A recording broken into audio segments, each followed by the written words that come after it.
Welcome to the Terrible Podcast with your hosts from SteelersDepot.com, where you can find all your latest and greatest Steelers news. It's Dave Bryan and Alex Kozora, always lit, talking Steelers. And now, here's Dave and Alex.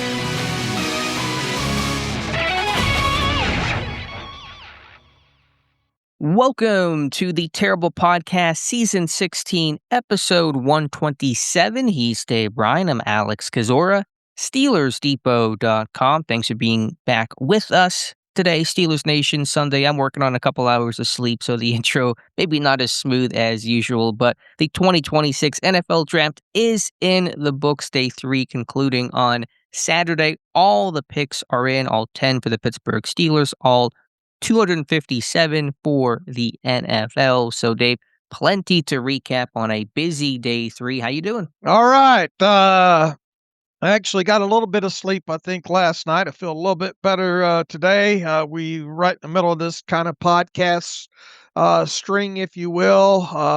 We'll do today's show and then going to turn around and do a Monday show. I think we're going to have hopefully a guest to talk about the Steelers' top first round pick on Monday as well, too. We'll see if that comes to fruition. We obviously have today we'll recap the day 3 selections, go over the pre-draft signings that we know as of the time of this podcast, and a couple other news and notes. And I think when we get into Monday, we'll talk more about, I guess, recapping and go a little bit more in depth on this 2026 draft class. But yeah, top of the show, we got quite a few day 3 selections to talk about, do we not?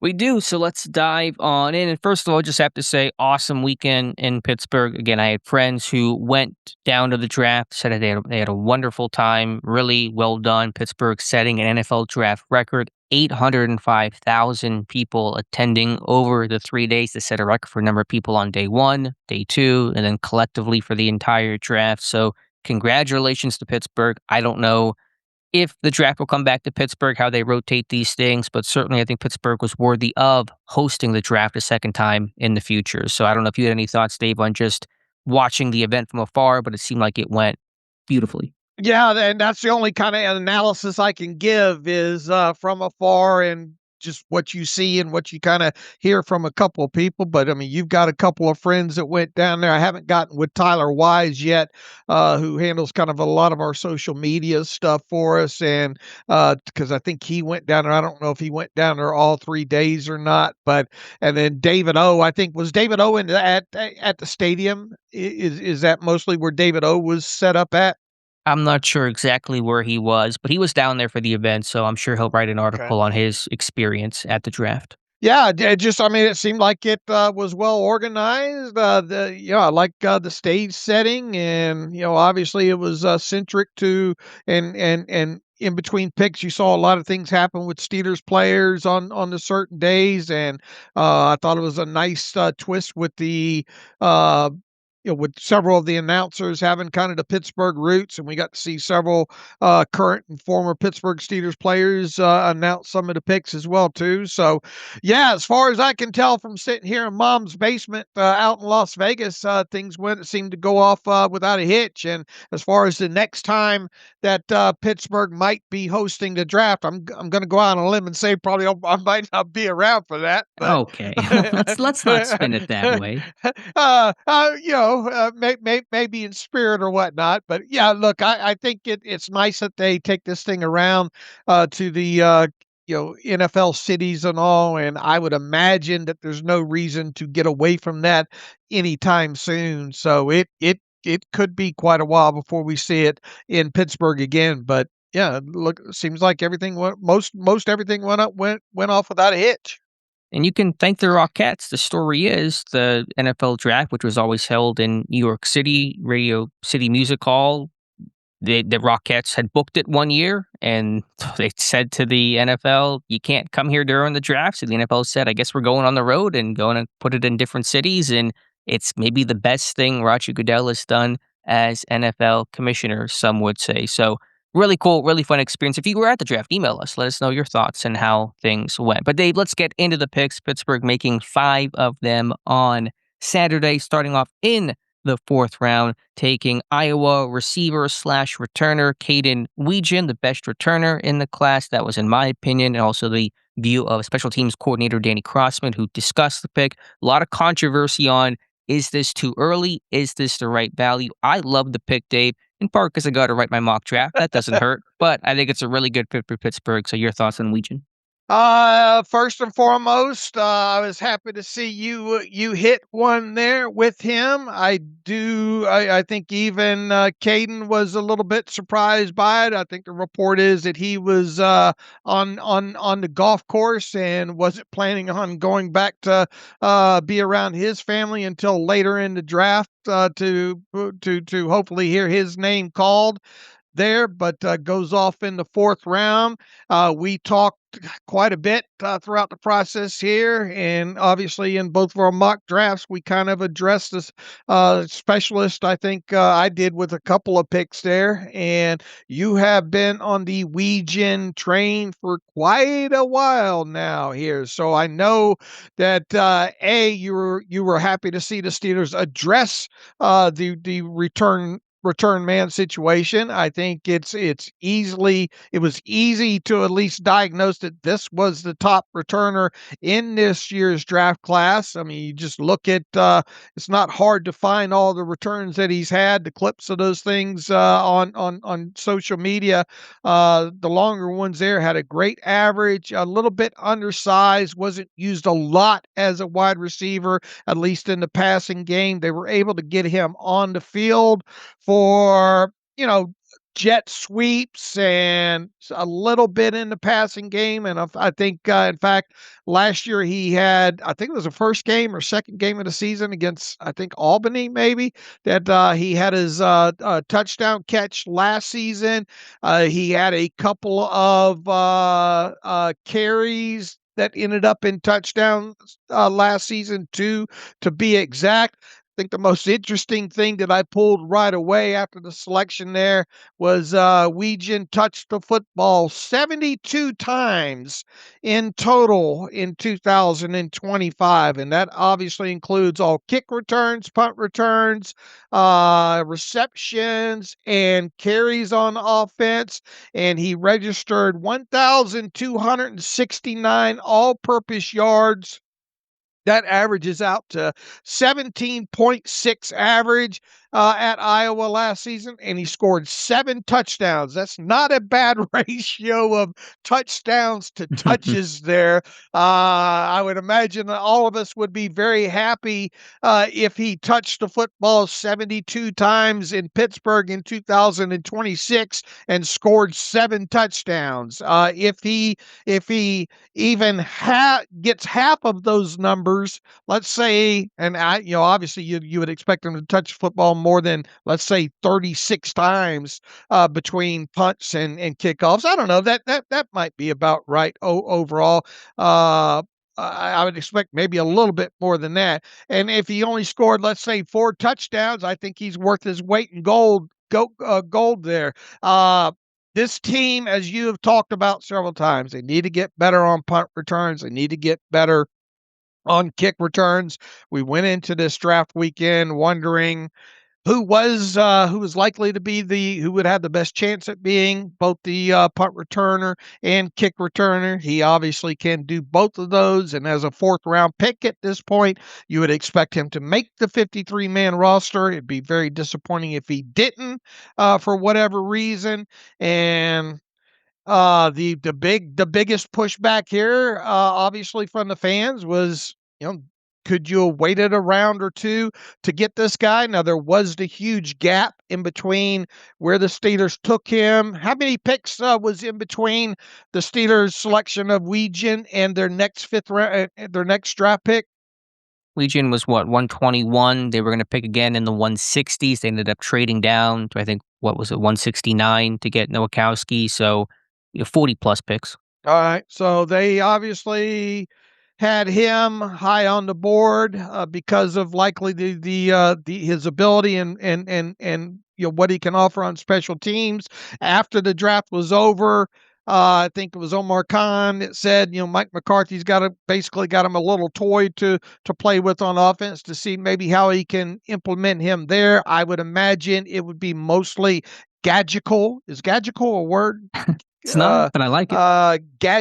Gadgetical in nature. This is obviously not a guy that's going to get a lot of reps in the offense, as a wide receiver. I think when he's out there in certain situations, you can do things with the jet sweeps and maybe an occasional screen pass or something. One of the things that Danny Crossman, one of the several things that Danny Crossman had said about Wetjen in the post selection press conference there.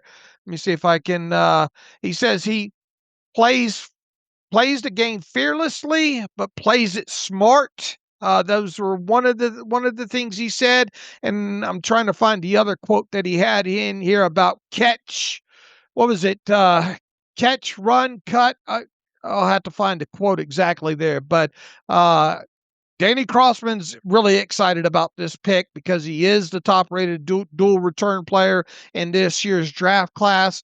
It's fair to have the pushback of, man, this is a guy that a lot of people didn't think was going to come off the boards until 6th or 7th round because of him being here he goes. He says, Crossman said he makes great decisions, good ball security, and he is what I refer to as a catch, run, cut player. So he is fearless. He's not going to make the cuts until he has to, and he can do it late. He brings a really good skill set in the return game, and especially with the new rules in kickoff return, those vertical one-cut runners have been very successful over the last couple of years. We think that's what he'll bring to the Steelers.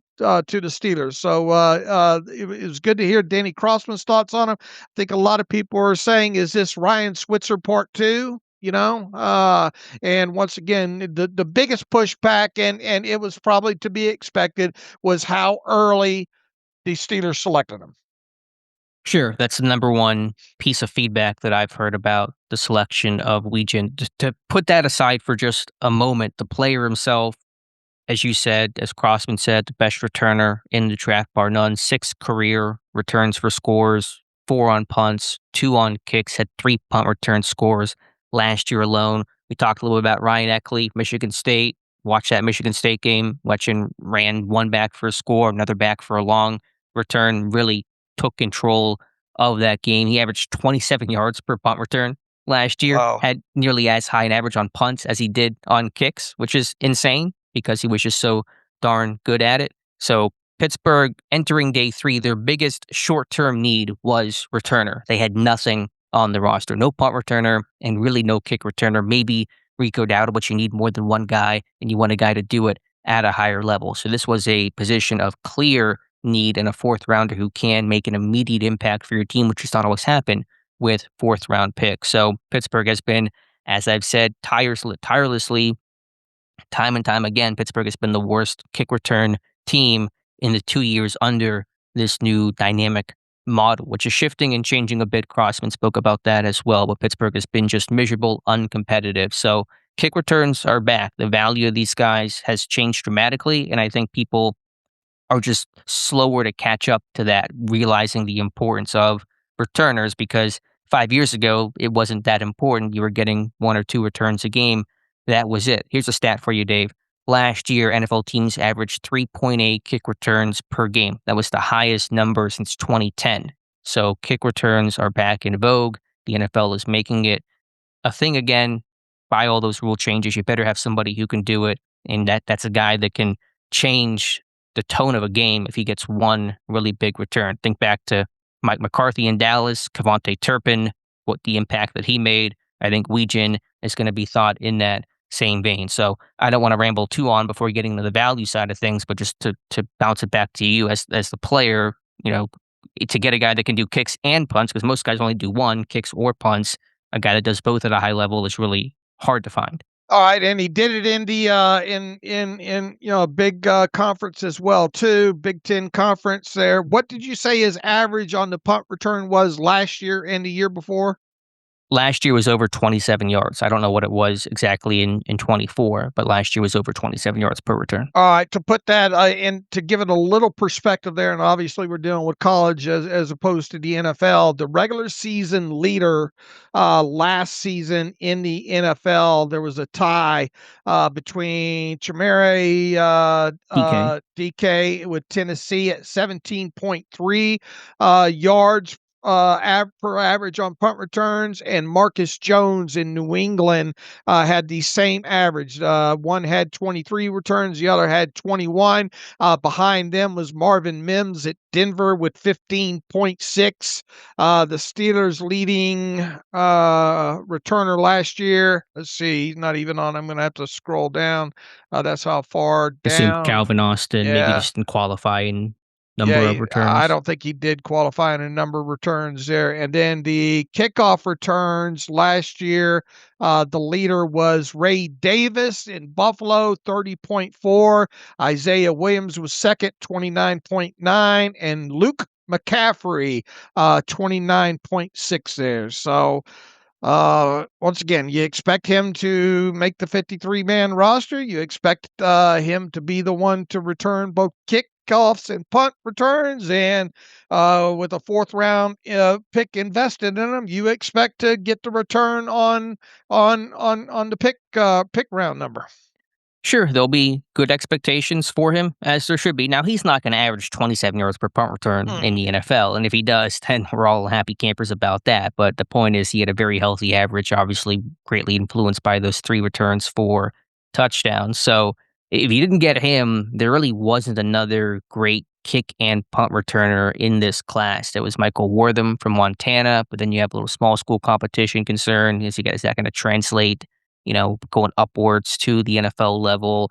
You had guys that could do one or the other. Berrien Brown, great on kicks. Desmond Reed, good on punts, et cetera, et cetera. But Wetjen was that guy. And as you said, waiting 40 picks, you don't know if he's going to fall to you. And you don't really have a lot of trade capital to trade up. And you don't probably want to have to trade up for the returner. So the value is the big sticking point. I know that people are talking about, and I would just say a couple things to that. I think there's value in drafting this guy because he's going to save you a roster spot. One guy to do kicks and punts is great to have on your 53. Now you don't have to designate this guy does kicks and this guy does punts. Might have to wrap up an extra roster spot. So there's value in that alone. Going back to roster flexibility and versatility, that is a big time asset. 2, this was the 6th pick Pittsburgh made. So I don't think about it just as a 4th rounder, but I think about it as their 6th selection. One in the 1st rounder, they had 4 on day 2, and then Legion in the 4th round. And so I think about, if this was your 4th overall selection in the draft, you get a traditional slate of picks or a short number of selections, you might criticize it a bit more. But when you have all those other positions addressed earlier on, you can maybe take a little bit more of that quote unquote luxury. But again, I wouldn't even use the word luxury for this because it's such an important position, but you can be a little more niche and narrow on your selection with Wetjen when he's the 6th guy you've taken as opposed to the 3rd, 4th, or 5th selection.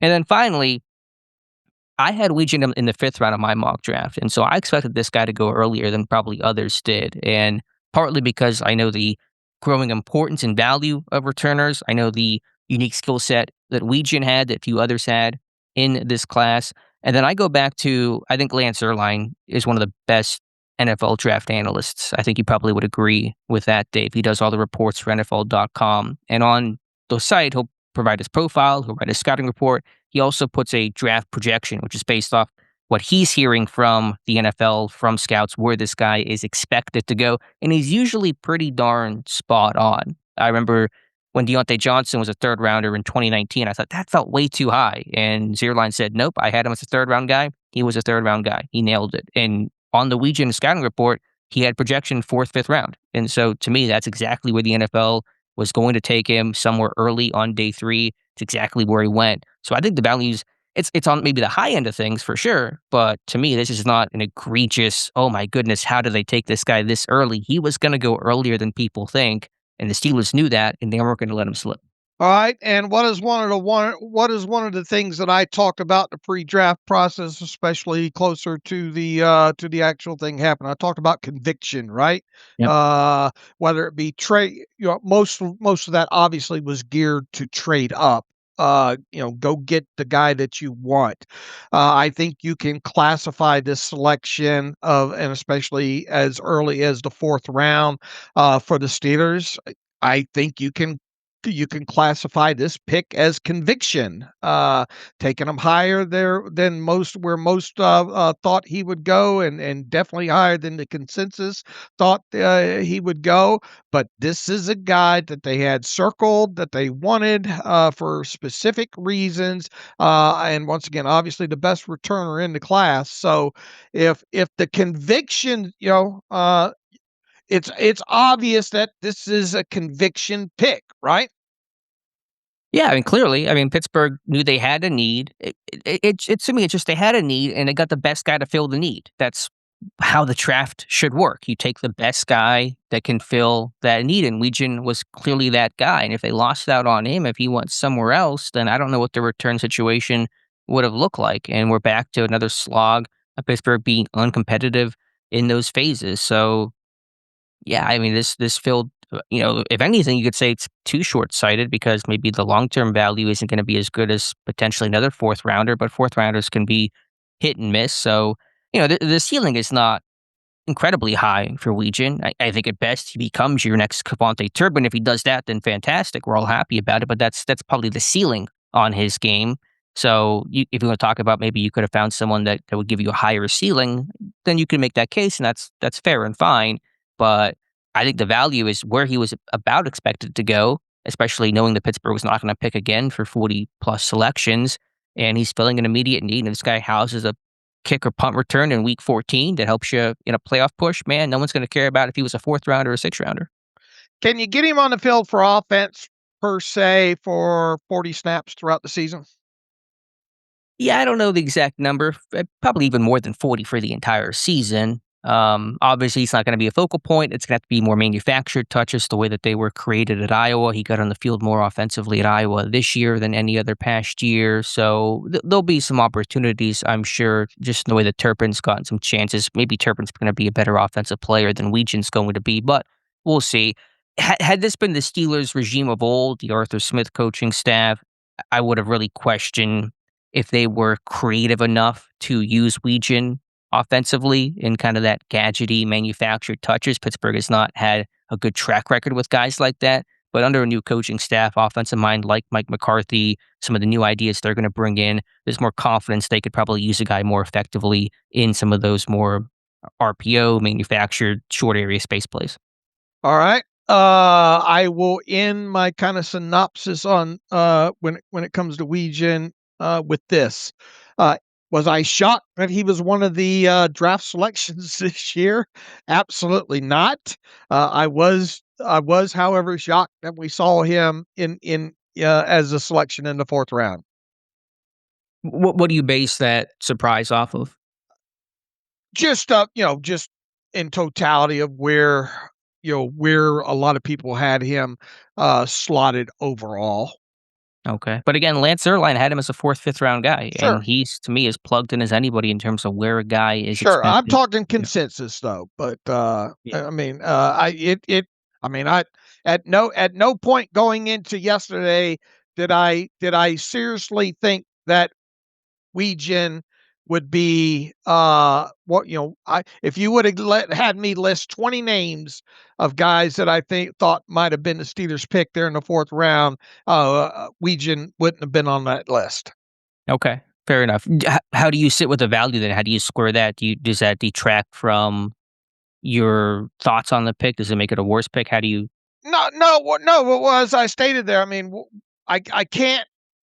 I've got to go back to what I said about having conviction. And if the Mhm. team shows conviction in a pick like this, right or wrong, I mean, we go back to, what they did with Devin Bush and going up and go get him several years ago. The team showed conviction to go up and get a guy in that situation, end up obviously not working out well, but at least we knew who their guy was.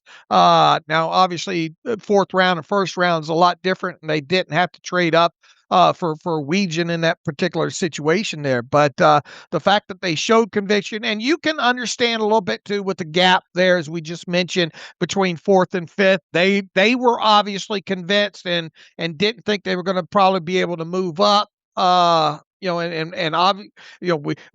wanted probably at least 9 or 10 picks in this draft anyway, and they ended up doing enough trading as it was there. So you can explain it away in the fact that, yeah, could they have potentially gotten him in the 5th round?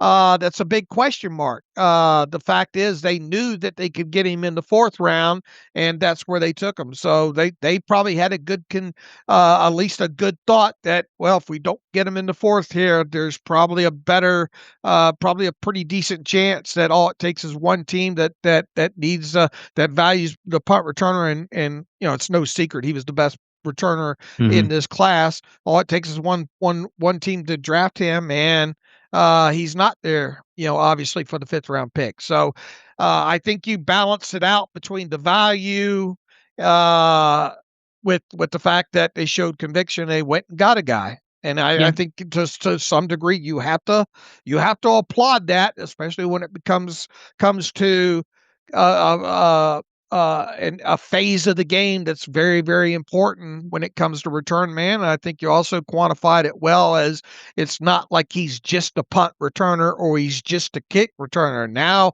you don't have to have, you're essentially probably saving one roster decision with this. So did you essentially draft 2 players? And that's a ton of value in itself. Yeah. If he's saving a roster spot, those things are so valuable. Yeah, and look, several people are whatever we say. Several people are going to have plenty of issue with this thing and say, "Yeah, you guys that's a little bit of a stretch there of it." But I mean, I think if you want to look at this in the totality, all the little things that we just mentioned there, you have to take into account, and the fact that they're not going to be questioning who the return man is going into the offseason now. And the fact that they got not only a player that does one thing, but 2 things within there. We'll see how it ends up impacting the final roster decisions later on. But yeah, once again, I'm not surprised that he ended up one of the selections. It was just a little bit of a surprise that he went as early as he did. Sure, and I get that. I mean, I understand the perception of where he was supposed to go, and when a guy goes higher than that, that's often the first thought. And not to go down this rabbit hole too much, just final thought. The more that I've kind of covered the draft and thought about the draft, the less I think about value, because we go into the draft with assumptions. Oh, this guy's going to be an X round pick, and you just never know. You never know how an NFL team thinks and feels, what other teams think, and it just takes one team, as you said. So I try to focus more on just, is he a good player? Is he going to help the team? Is there going to be a role for this guy to really help this team win games? I focus more on that, just the player, than, oh, who else is on the board, or the value or perceived value, because those things are all based off of assumptions and a lot of other variables at play. And the longer I've done it, the less I focused on the round and just, is he a good player? And another, right after the draft, and it's already up on the site today, I put out the annual redraft exercise, and that usually gets pretty good feedback on as far as that goes. And with that, I just DM'd you the list of players that were taken between the selection of Wetjen and the Steelers' next pick that we'll talk about here in a minute here. And there is a long list of what did we say it was? Forgot to count them up here, but it was It's like 40 names. All right, 40 something names there. When who else, assuming that you can only pick from these 40 something names, who else might have been the pick in that situation. So, that's an interesting way to look at it as well, too. Yeah, again, I try not to do that too much, because you can twist yourself into a million pretzels about who they could have taken and what could have been. I mean, there's talent. There's other guys that I would have had interest in. Skylar Bell from UConn, the receiver. Your guy, Genesis Smith from Arizona. Bryce Lance, also your guy from North Dakota State. Prysock, even though you drafted a corner at that point. I mean, there are names. Zachy Wheatley from Penn State. I mean, there are interesting names on this list, so it's not to sit there and say that there weren't other good players to take. But I just try to focus on the player they actually took, and how he's going to help Pittsburgh, and what his role on the roster will be. All right, and ending out that list of players was Kendrick Law, by the way, who a lot of people thought might could be a returner too, right? Yeah, he has a much thinner background, Mm. 31, I think, career kicks and 4 career punts. I don't think he ever even housed one, so it's a little more projection. Now, he brought gunner value, and I wonder if Legion will do any of those things. Crossman was asked about that. I'm glad he was asked that question. It was an intelligent question, and Crossman kind of punted and said, "We'll get these guys in and we'll see." So, we'll see if Legion can offer more than just being a returner. Can he run down some kicks and punts? I'm sure he'll get a chance in camp. All the backup receivers typically get into those lines, and I see how they look. So I don't know if he ever has a background there or not doing anything in high school or junior college or whatever the case is. But obviously, he'll be a strong bet to be your opening day returner. All right. Now that you've heard Alex and I talk about Weegen, jump in at the terrible podcast at gmail.com. And do you still think that it was a bad pick? Is it more justified now? How do you feel almost 24 hours later at this point, knowing how the rest of the draft went, how the rest of the picks went in between Weegen and the Steelers' next pick, and just kind of overall thoughts on the conversation on Weegen there. All right, what do we got next? All right, let's go to fifth rounder Riley Nowakowski, tight end slash fullback out of Indiana. Pittsburgh traded down from 161 to 169 in a deal with the Kansas City Chiefs. They picked up pick 210 to kind of bridge some of that gap between round 5 and round 7. They also gave back a late 7th rounder in exchange of that deal, and then took Noacowski, who they called a fullback. They had the running backs coach Ramon Chinyoung come out and talk about Noacowski for the championship Hoosiers and what he offers. And Mike McCarthy, after the draft was done, talked about the two-back offense and wanting to bring that back to Pittsburgh. So Noacowski from Wisconsin originally played linebacker, switched over to offense, and then transferred to Indiana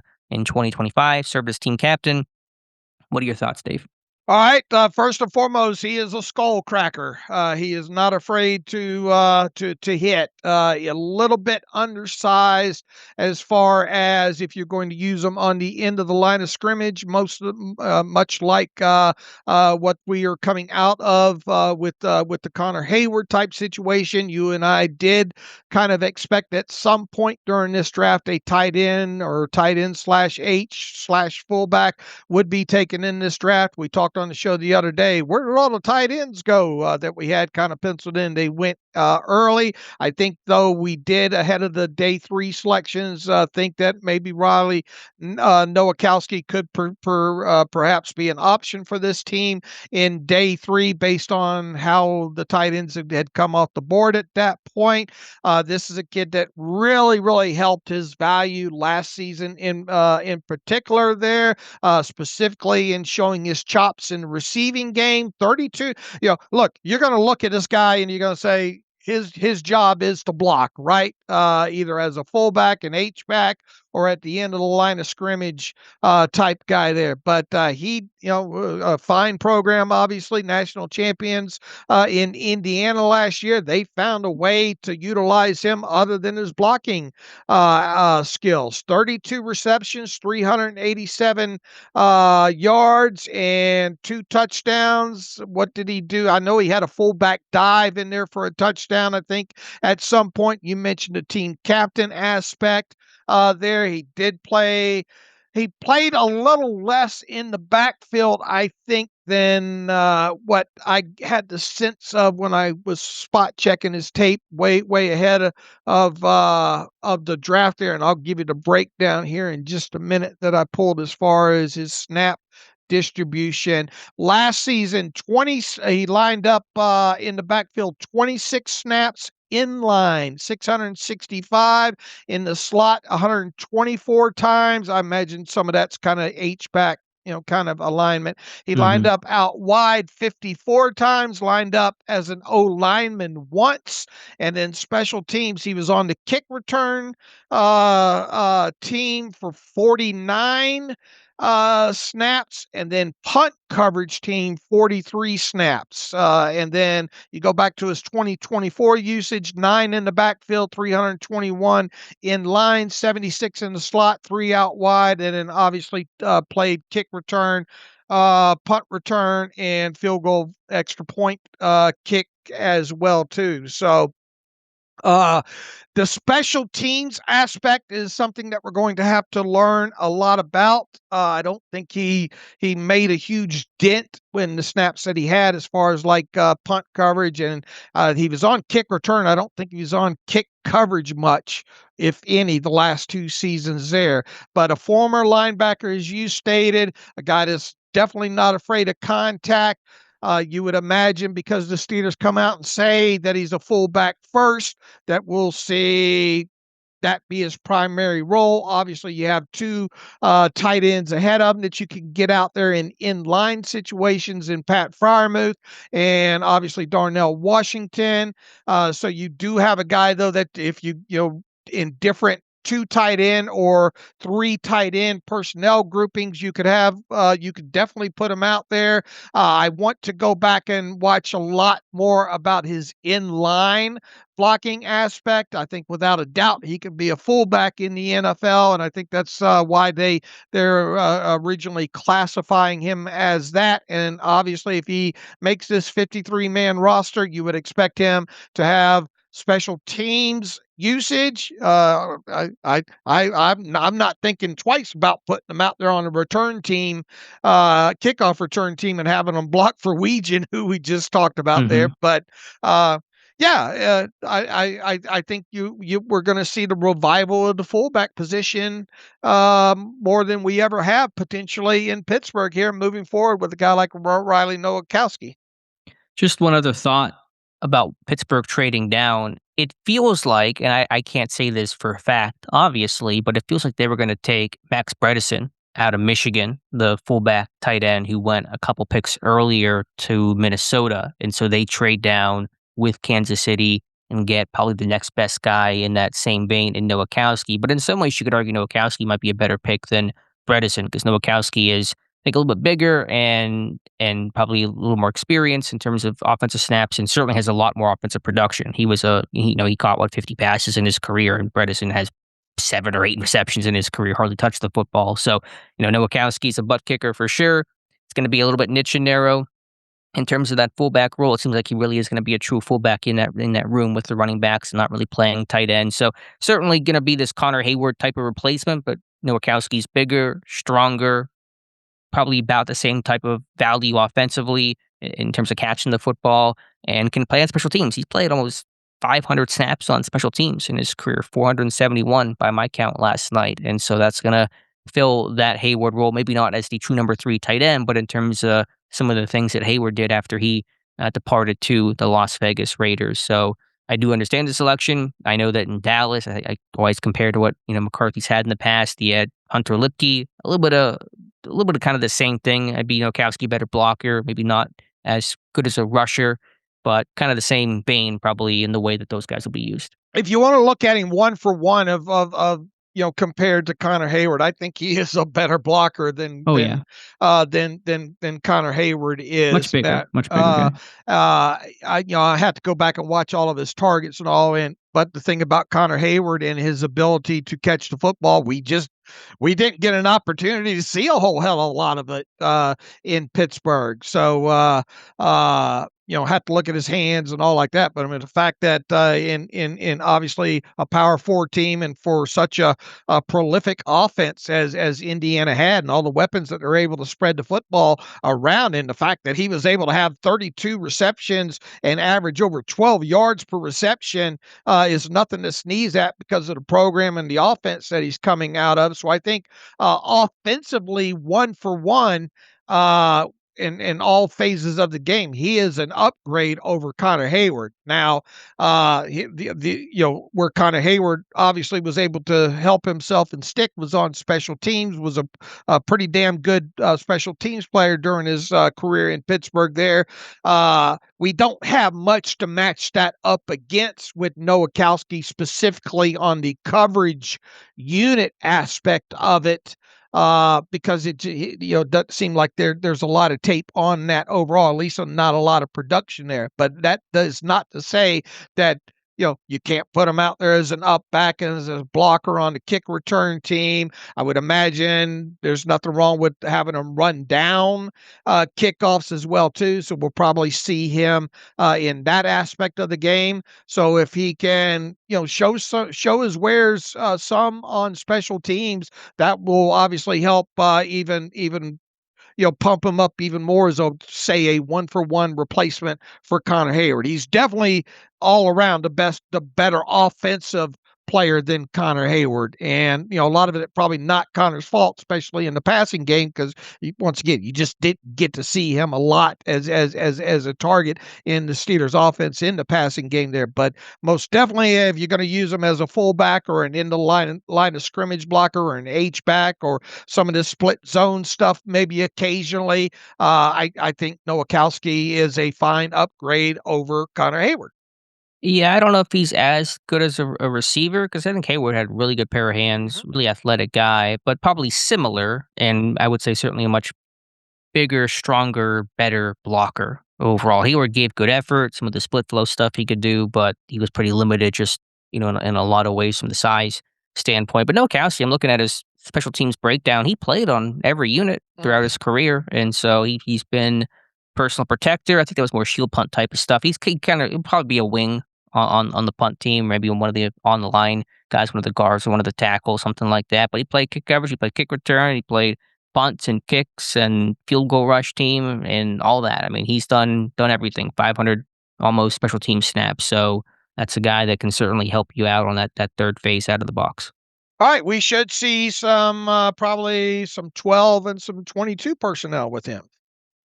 Yeah, if he's going to be a fullback, then you're going to see 21, 22 maybe occasionally, maybe some goal line short yardage work. Pittsburgh became a much better short yardage team last year, which was one of their biggest improvements from 24 to 25. They were horrible short yardage 2 years ago. They got a lot better last year, partially because due to the tush push. We'll see, does he get involved in the tush push? Will he be the new Connor Hayward quarterback? I don't know exactly what the plans will be for that. Will Pittsburgh run the tush push under the new coaching staff as frequently as last year? We shall see, but I'm sure in those, short yardage, goal line, gotta have it moments, you'll see him on the field. All right, and should make the 53-man roster, we think, as a 5th-round pick. Yeah, I wouldn't say it's guaranteed. You're not saying that, just kind of talking out loud, but there's certainly a high chance and a role to play for Noacowski. All right. Was he a walk-on? He had to have been a walk-on, right? Going to Wisconsin, linebacker. He was not some sort of big-time recruit, I assume. I would doubt it. Let's see if I got something on him. Just to say, he might have a running back in high school and all. I don't see anything about walk on here. Well, I assume he's got a big chip on his shoulder because I don't think he was some sort of 4-star recruit. So that'll be a fun backfield. Of undrafted free agent Jalen Warren, undrafted free agent Rico Dowdle, and probably light recruit overlooked Riley Nowakowski. You got some probably angry guys back there looking to prove something.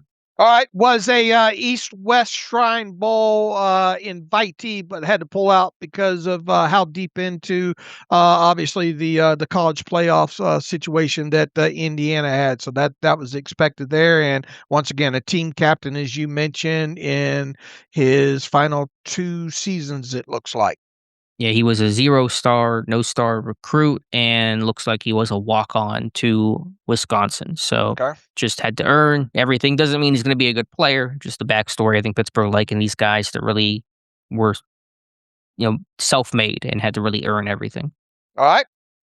All right, Dave, in round number 6, the Pittsburgh Steelers selecting Gabriel Rubio, defensive lineman out of Notre Dame. And I'll put my hand up here, Dave, when I saw the pick was Gabriel Rubio. I audibly said out loud, who? What? And I don't like doing that. I'm mad at myself. I hate when this happens because I feel like our team does a great job. We want to be able to talk about every single player immediately. And it's so hard to cover every single possibility, every single option, but our goal is to always have something on a player whenever he gets drafted, and I had nothing on Gabriel Rubio. I think most people shared that sentiment. I've learned a lot about Gabriel Rubio since. I have the full scouting report up on him this morning, and I can understand why he was the selection. But give me your initial thoughts on the pick when you heard the pick, and then if your thoughts are any different now. I was holding hands right with you. I said, who? What? What? Straight to the Google machine. I went and straight to the Dane Brugler draft guide I went. And unfortunately, there's not any kind of really write-up in the Dane Brugler aspect of it. So I had to obviously go down several holes just to learn a little bit about him. And I'm kicking myself this morning as well too. I should note that our buddy who was a Michigan State kid, Eastern, The Minnesota kid, Devin Eastern? yeah, he got drafted, and James Thompson Jr. did not get drafted. There, He signed. Where did Thompson sign? He signed somewhere, didn't he? I was Googling last night. Yeah, was it Atlanta, Tampa? I can't remember who. I only I'll look it up real quick. I only looked to see that he was signed, and he was, and I can't remember off the top of my head who it was. I got so much floating in my head right now. I'm getting this off topic. I'm sorry. Let me look here really quickly. He went 49ers. 49ers. Okay, all right. Yeah, we automatically, usually when the pre-draft process officially starts for us, and the All-Star games, and we get some of these measurements on these guys, you start immediately going down, at least I do, of looking at some of these defensive linemen with these measurables that the Steelers look for: 6'4", 6'5", 6'6", over 300, near about 300 or over 300 pounds, with long arms, just kind of that prototypical defensive lineman build that the Steelers have had over time there. And obviously, he wasn't an all-star game guy, I don't believe, so we wouldn't have had him there. But I did miss him in the best of the rest category, where Brugler has the heights and weights and all like that. Look, you shouldn't obviously scout off of height and weights only, but usually if a starting point to look at some holes to go down, and position groups and guys you want to line up, starting to watch some tape on. I missed him in there, and I think obviously too, because he missed a lot of time last year at Notre Dame due to injury. That was probably another reason I didn't go down that hole there. But after the pick was made, and let's start first with those measurables: 6'5" and 1/8, 321 pounds. Let's see, 10-inch hands. Arm length 33 and 5/8, and a wingspan of 81 and a quarter. If you had just sent that over to me at the start, it was coming out of the regular season, you told me this kid's coming out of Notre Dame, these are his measurables, Dave, I'm going down that rabbit hole. Because of the history when it comes to the Steelers and drafting these guys. Now, measurables aside, like you, I had to hit the tape last night. Now, it sounds good because it seems like you hit the Penn State tape and I hit the Miami tape there. So two obviously quality opponents there overall there. I will tell you that when I looked at the Miami tape and some other clips that was able to find from some other games on social media, there was one thing that stuck out to me overall, and that was the fact that this guy is a in albeit limited snaps overall, and he wasn't an over quote unquote every down player. He is hard to move off the spot. He is good against the run. You don't see him turned out of holes. You see him. What's real impressive was the leg and the arm usage. He has the ability of, once he gets these either single or double teams up on him, of spreading those legs real wide, and he anchors really, really well in as far as a run defender goes there. A couple of clips against Miami, you see him use those hands real well, of locking them out, disposing, or at least getting off the block and getting into the play there. So the thing that jumped out the most to me, that I'm sure impressed the Steelers here when it comes to this guy, is his run defense, and he mostly played in the A and the B gaps on that Notre Dame line. I think there's very few snaps of him getting out wider there over the tackle, or even A gap. He was a primary B gap player in his career. He is a and once again, limited time and limited film that I've watched on him, he's got a good, strong base. He anchors really, really well, and he seems to be a very strong run defender. That's the book on him. I think you're exactly right. You talk about what are the kind of the things you're looking for in any trench guy. What is it? Feet, hips, and hands. And I think he shows all three. He's got that strong lower half, that base that you talk about. He's able to explode through contact. He's got power in his hands. He controls blocks in the run game very consistently at a really impressive level to two gap and play some old school run defense. You're right. He's hard to move. Miami game. Yeah, I wish he would have gone against Markel Bell more Right. than he did. Playing more interior three tech, didn't get a lot of matches. He got washed by Bell in one short yardage situation. I thought Bell kind of took him for a ride, and that was one of the negative reps I saw on tape. But I put on, as you said, that 24 tape in the playoff game against Penn State because I wanted to see him against Vega Ioane, and this guy held up a lot better than I thought he did. Now they didn't go against each other a ton. They moved Rubio around. They didn't always face each other, but there are some good, impressive reps against Ioane, and I posted them on Twitter earlier today, and that gets your attention to going against a really good, obviously eventual first round pick in Ioane. So this guy plays the run hard and well. He plays with effort and energy, all kind of the things you look for in Pittsburgh's defensive linemen. They're strong, they're long, they're energetic, they play with great effort.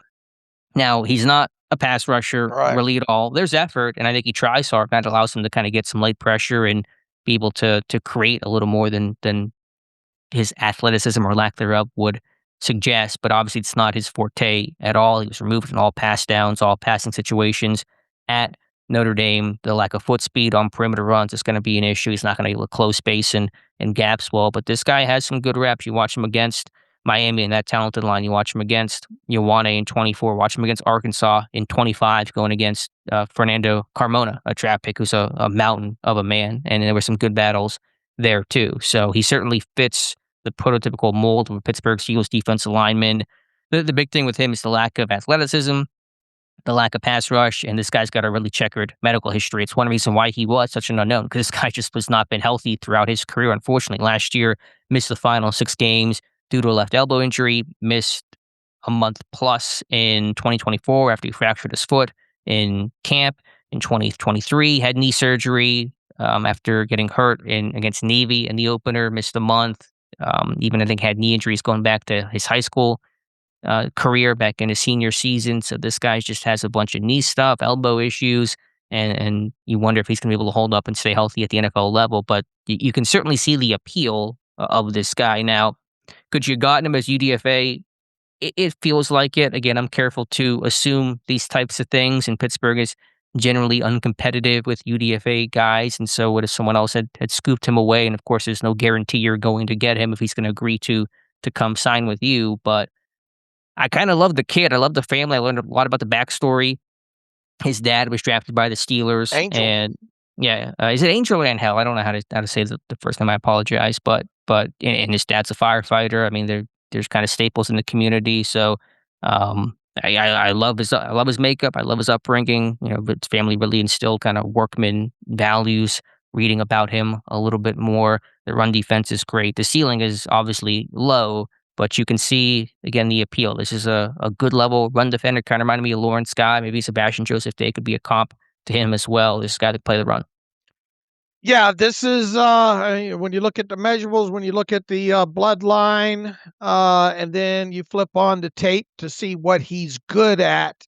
You can understand the pick a lot more than getting past the who once his name is called there. So this was a surprise to me, but after watching the little bit of tape that I have on him, it makes the pick a lot more understandable overall. Not a lot there as far as pass rush stuff that I've seen so far. We'll obviously dig in a lot deeper into him. The medical history is concerning. The mobility overall, when you look at him compared to the rest of the defensive linemen in this class, at least with the measurables go, not all that impressive overall. I mean, he 5.26, I think, was his listed 40 time at the pro day, and 20-yard burst 3.03, which is not great, and his 10-yard 1.85, not great either. So this guy is a run defender first.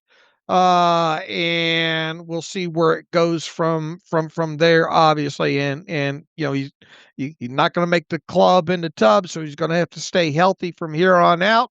I do think when you look at the Steelers' depth chart at defensive line going into the draft, I think once you get past Sebastian Joseph Day on that depth chart, his run defense tape is better than the guys below him. Better run defender than Logan Lee and Right.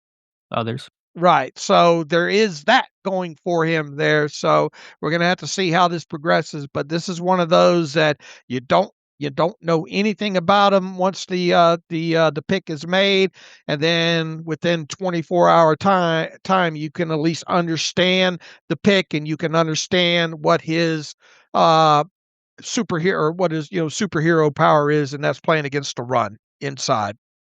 Do you know what Notre Dame player got hurt that allowed Rubio to make the first start of his career in 2024?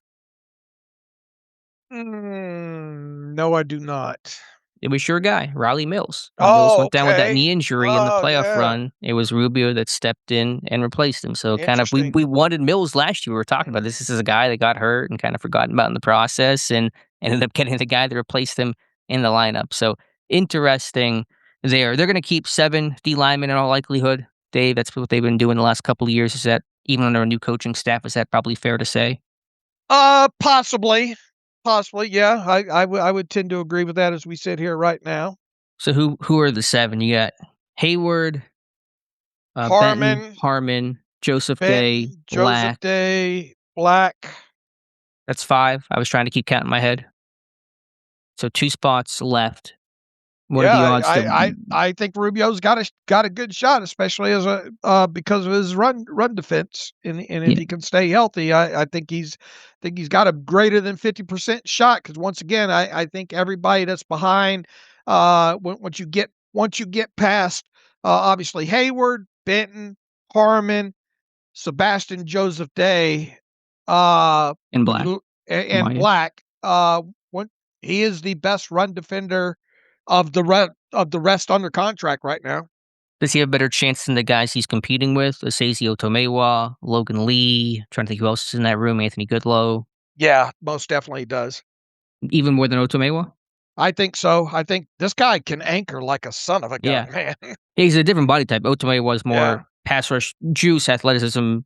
That's his game. He's not the anchor. So yeah, I think your final 2. You never know, and he's got to stay healthy too. Probably Otomewa and Rubio.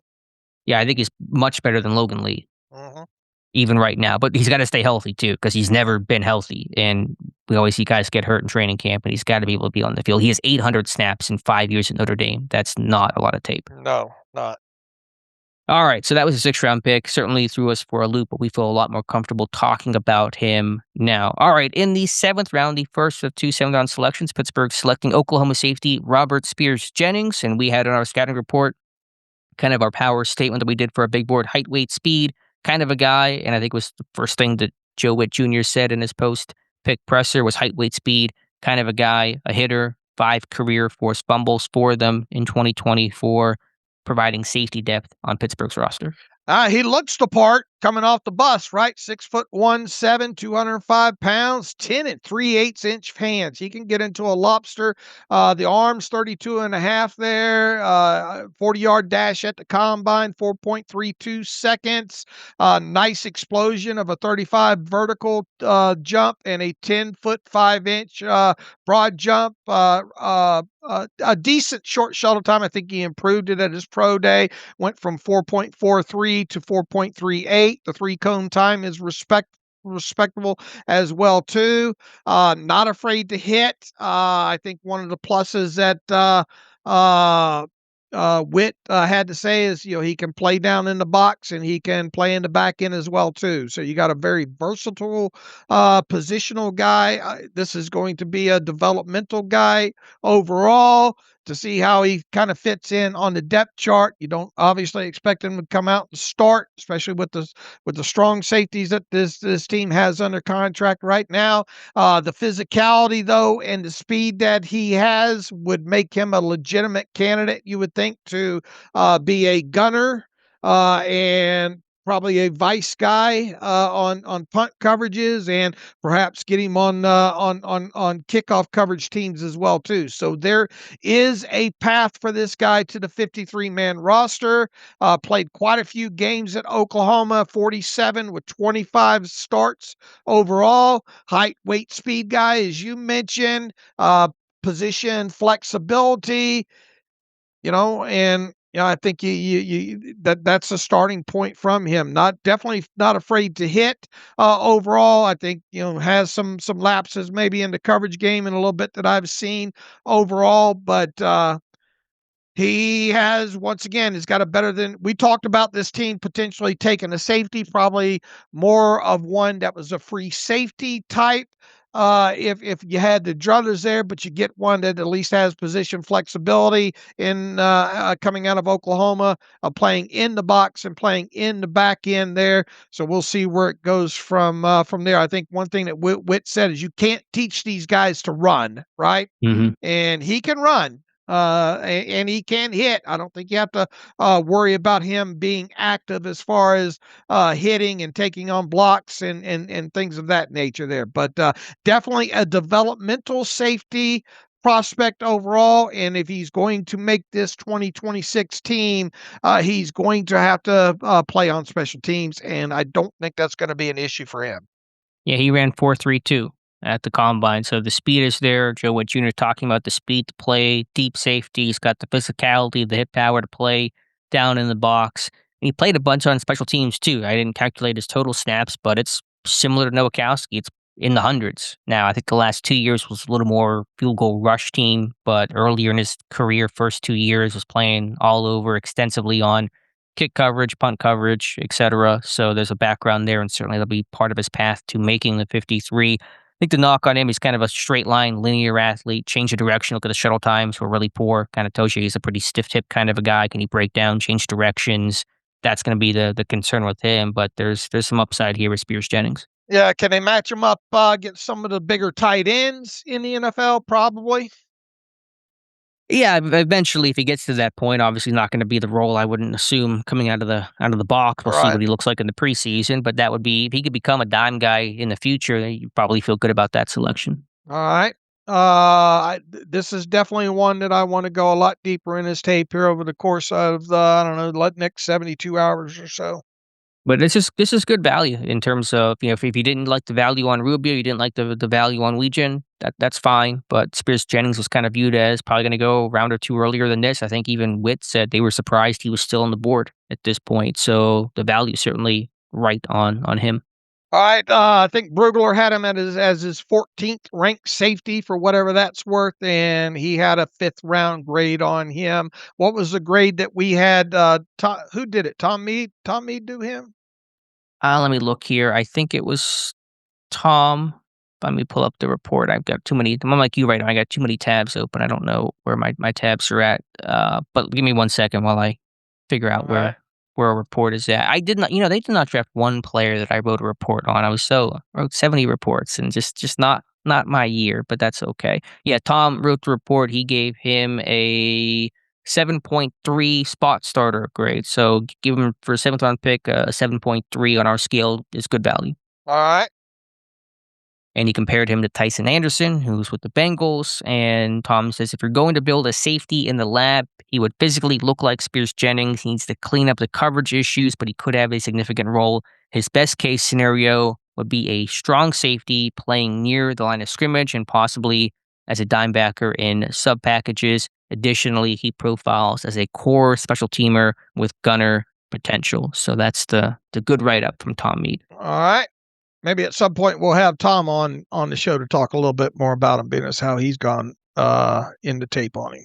Yeah, and I know Tom was really high on Drew Aller too, and I asked him, I think he's gonna write an article explaining why he was kinda really backing Aller throughout this process, and I'm sure if we get Tom on the pod here, we'll talk to him about that as well.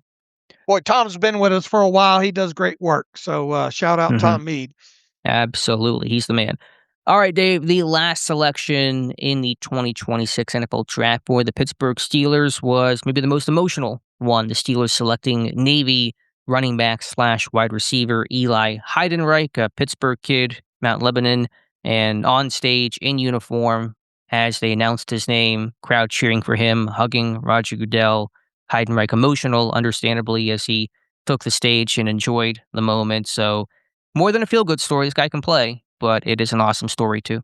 It really was an awesome story. Somebody was cutting onions in my house when that pick was made, and his walk up and everything related to his story and all there. So really a real strong, good film moment with this kid overall. I tell you, somebody who was happy to see him drafted by the Steelers as well too is our own Josh Carney.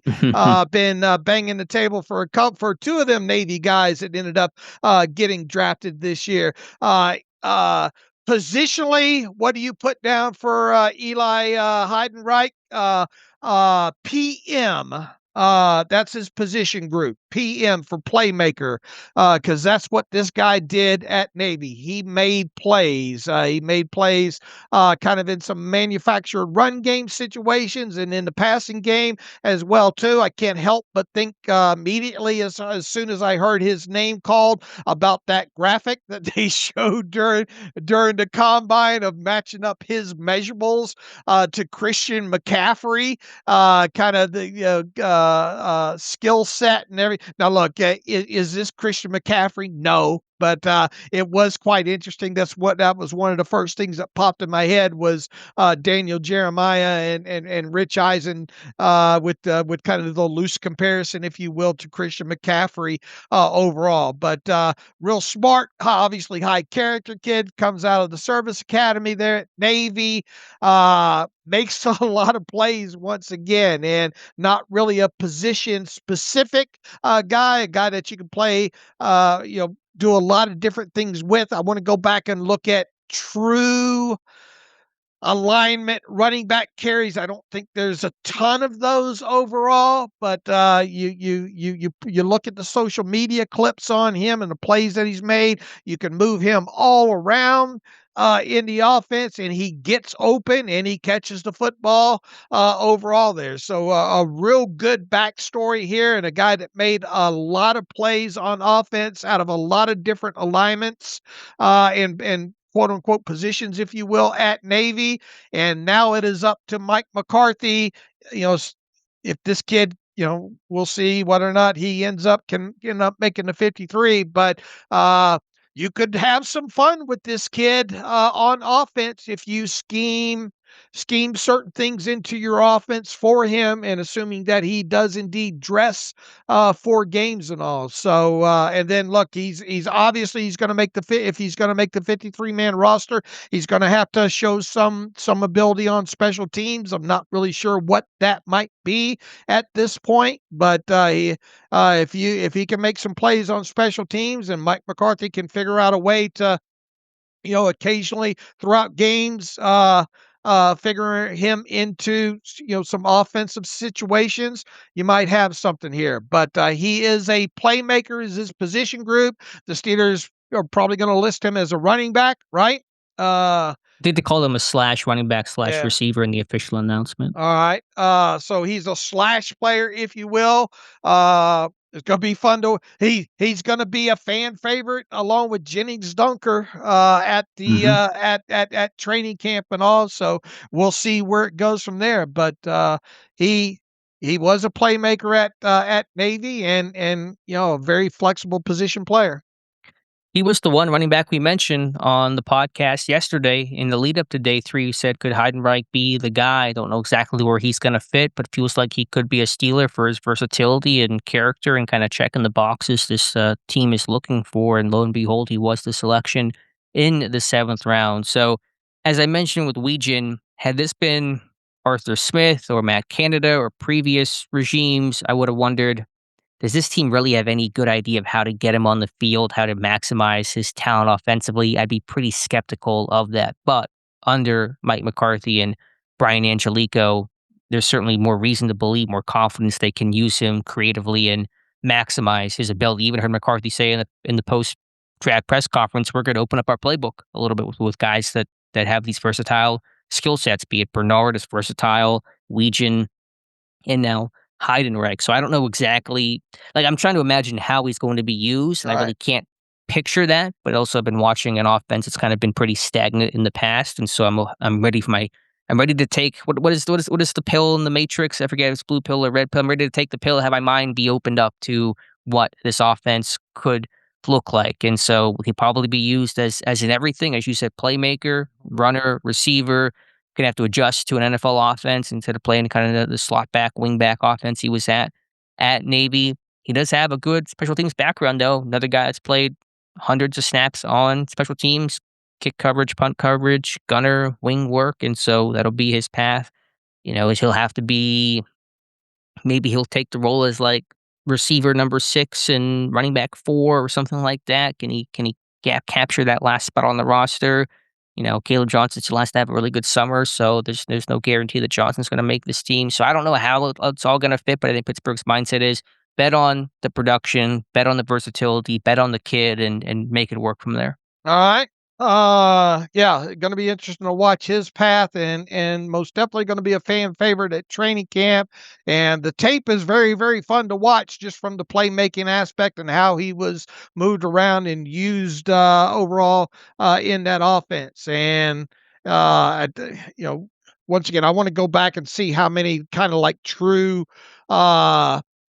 carries, out of the running back position that he had, and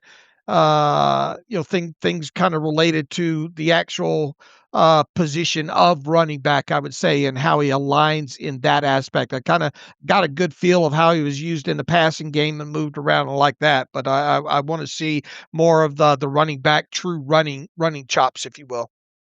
Yeah, I don't know how much tape there is going to be on that. We got to get Josh on, obviously, to talk about the usage, and he interviewed Heidenreich at the Shrine Bowl, and Heidenreich talked about how cool it would be to be drafted by Pittsburgh, in Pittsburgh, all the storylines there, and it came to be. So really, really cool moment there for him. He's the second Navy player to ever be drafted by Pittsburgh. The first was Glenn Nardi, a 16th round pick in 1973. I tweeted it out, and I had somebody reply that Glenn Nardi is his father-in-law, and he's apparently nicknamed the Tree at Navy. So a little Glenn Nardi shout out there. But Heidenreich, they said also the first time in the modern or common draft era, 2 Navy players have been drafted in the same class. Landon Robinson, one of the Bengals, a couple of picks earlier. So congrats to those guys. Really cool. But again, this is more than just a story. Heidenreich certainly has talent.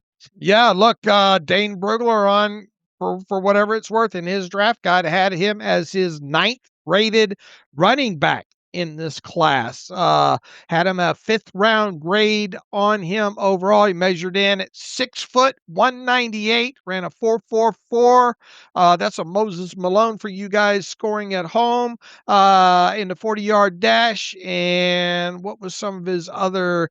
Was he one of the ones that did no, he didn't do the short shuttle or 3-cone at the combine, but he did them at his pro day.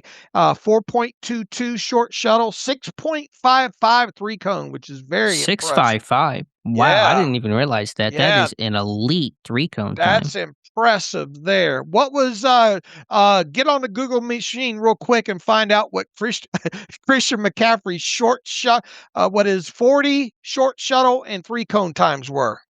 All right, give me 1 second. All Hopefully he participated in all those things. I don't know what his level of those things was whenever he came out of Stanford, but that was the comp they put on screen. And it's not to say he's going to become McCaffrey. Right. It's just to say that the athleticism, the build, kind of the versatility, some of the baseline things are similar. I mean, yeah, but I'm not saying he'll become the playmaker McCaffrey is, but just kind of some baseline traits there. I'm trying to load in McCaffrey's page, but I'm having a little bit of difficulty getting Draft Scout to load up here, so I don't know. Right.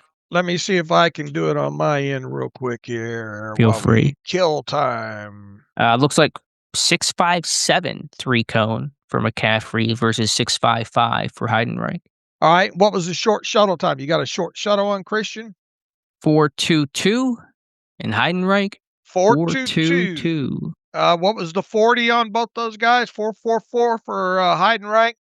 4.48 for McCaffrey. All right. What was height, weight? You already got that graphic there Yeah, from. they're similar Yeah. across the board. So What we don't about want to what hype about this up. what about the explosion, the vertical into the broad jump, just for McCaffrey shits and grins? 37.5 vertical. Heidenreich 36 at his pro day. McCaffrey 10.1 broad, and Heidenreich 10 feet even. All right. Yeah, quite interesting there. We're not saying, we're just saying what they're saying, basically. Yeah, I don't want to hype it. I don't want to set the Yeah, bar too high for this guy, right. but it's interesting. And It like I is. said, I think this offensive coaching staff has a better chance to make this guy work than other coaching staffs would have. And look, I mean, the fact alone that Dane's got him, and look, it's not a great running back class. Yeah, it was a really bad Yeah. class. Overall there, but he's got him ranked as his ninth best running back. And how did he rank in receptions? I wonder, as far as some, we'll have to dig deeper on that. How many receptions did he have at Navy last season, 100. Oh, last season? or as a whole? Let me look here. I mean, he set the 100, receptions 109. record. Yeah, yes.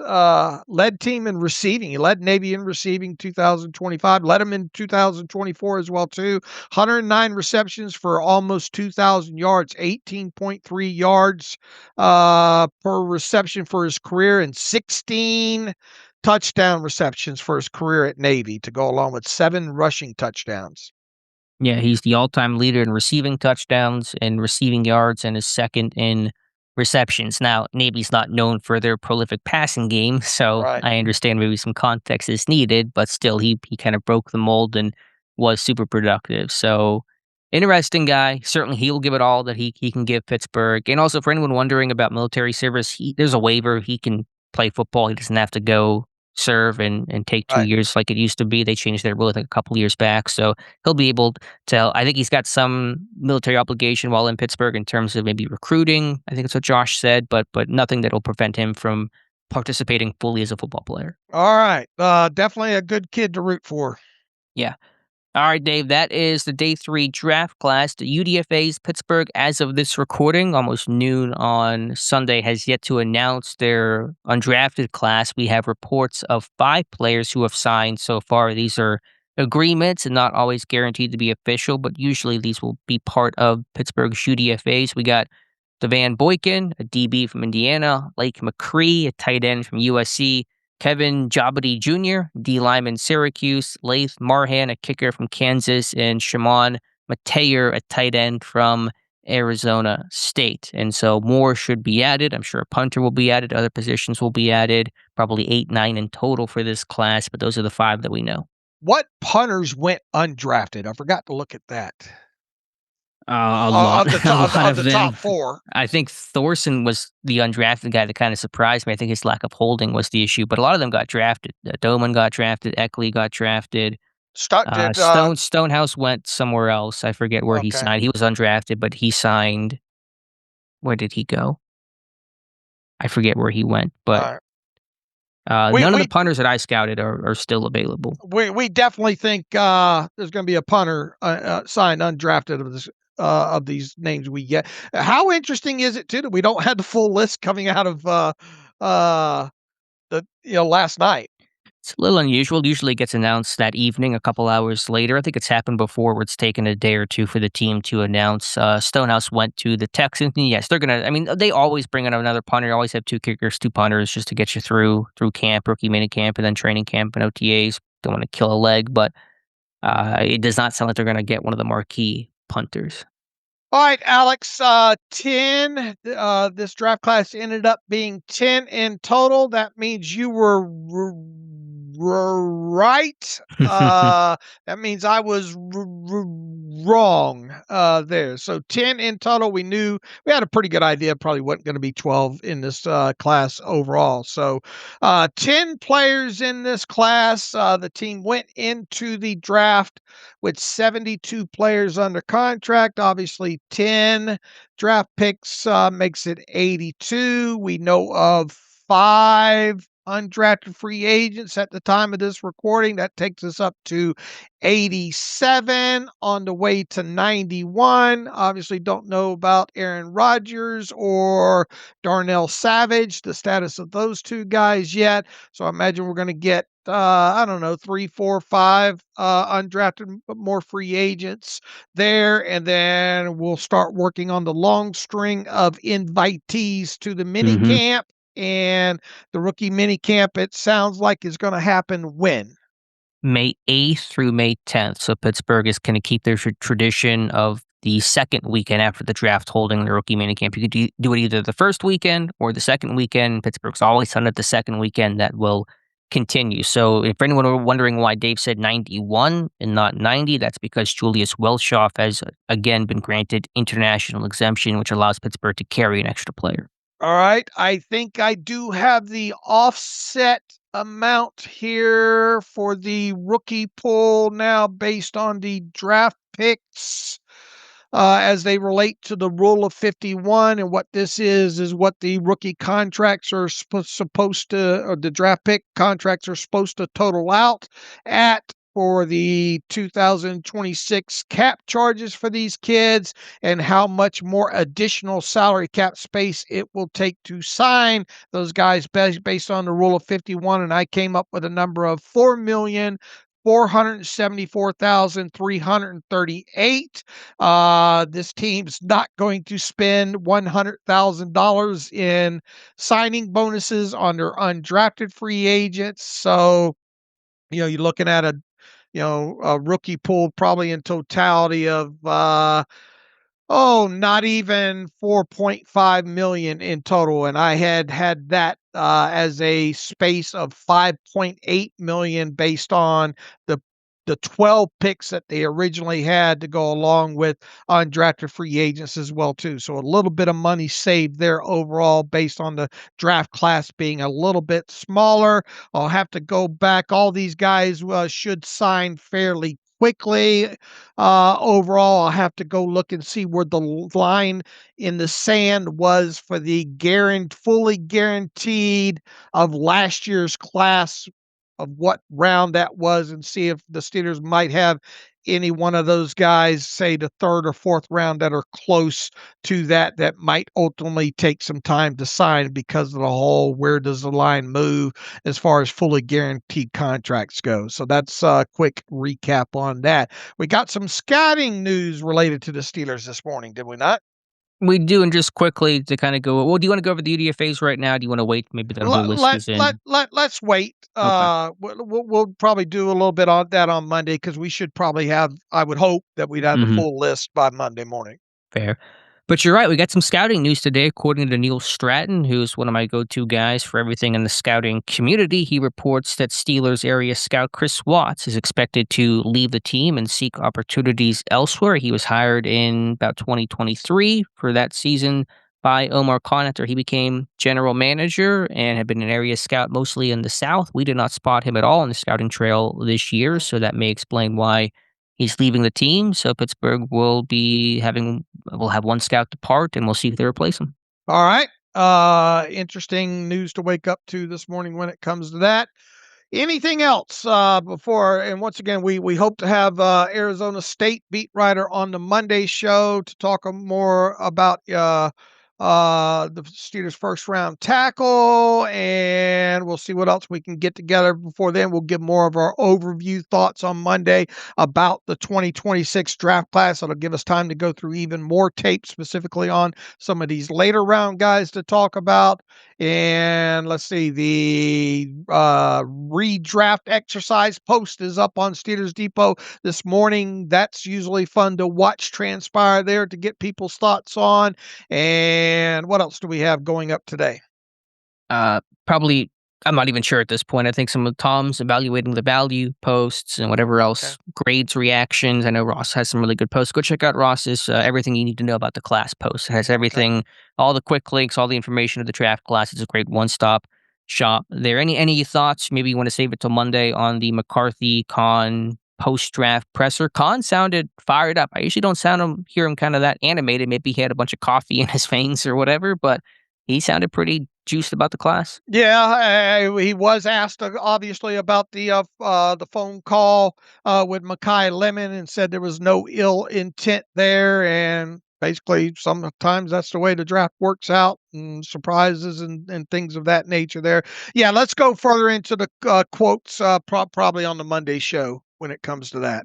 All right, Dave, do you want to get to read your emails to close out today's show, or do you want to save that for Monday too? Let's save that for Monday too, because we got an hour and a half in on this show roughly, and still want to wrap a little bit more of our own thoughts in, and more tape study before Monday as well too. I don't think there's a lot in the email machine about people, unless more so about value, obviously, and things related to that. So it'll give people more time to give us a lot. I don't think we have a lot of emails in here, period, on this. And our David O is grading the draft contest as well, too. So maybe we'll have an announcement on Monday of who won the annual contest there. I got one pick right in Bernard. You got Dunker and Wetjen. Did you get anybody else in your mock draft right? Nope, those were the two. All right. So that's where we sat personally on that. I think that's got it, Alex. Why don't we wrap this one up? And then once again, I think Monday we'll have a lot of fun with potentially a beat writer and reader emails and undrafted free agents, and recap what all Omar Khan and Mike McCarthy had to say. And both those guys probably might do some radio interviews between now and Monday as well too. All right, Dave. Sounds good. We'll talk to you guys tomorrow. All right. You can follow me on Twitter at Steelers Depot. Follow Alex at Alex_Kozora. Follow the show at Terrible Podcast. Email the show, theterriblepodcast@gmail.com. If you like what we do and want to donate, SteelersDepot.com. Hit the donate button, ad-free version, SteelersDepot.com. Hit the ad-free button and follow the directions that way. We will be back on Monday. And as always, thanks for listening to the Terrible Podcast with Dave and Alex.